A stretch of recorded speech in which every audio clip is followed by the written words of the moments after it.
పశ్చిమాసియాలోని ఉద్రిక్తత కొనసాగుతుంది. America, Iran మధ్య యుద్ధం తీవ్ర రూపం దాల్చింది. మిసైల్స్, డ్రోన్లతో దాడులు, ప్రతిదాడులను అమెరికా, ఇరాన్ దేశాలు కొనసాగిస్తున్నాయి. జర్మనీ నుంచి F-16 ఫైటర్ జెట్స్ మరియు బ్రిటన్ నుంచి F-35 స్టెల్త్ జెట్స్ ను అమెరికా తరలిస్తుంది. ఇక జోర్డాన్లోని అమెరికా సైనిక స్థావరాలపై ఇరాన్ విరుచుకుపడుతుంది.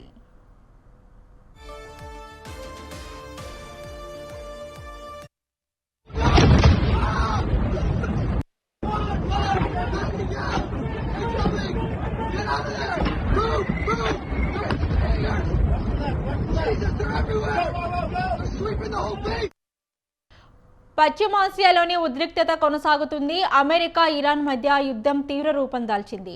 మిసైల్స్, డ్రోన్లతో దాడులు, ప్రతిదాడులకు అమెరికా, ఇరాన్ దేశాలు కొనసాగుతున్నాయి. జర్మనీ నుంచి F-16 ఫైటర్ జెట్స్, బ్రిటన్ నుంచి F-35 స్టెల్త్ జెట్స్ ను అమెరికా తరలిస్తుంది. ఇక జోర్దాన్లోని అమెరికా సైనిక స్థావరాలపై ఇరాన్ విరుచుకుపడుతుంది.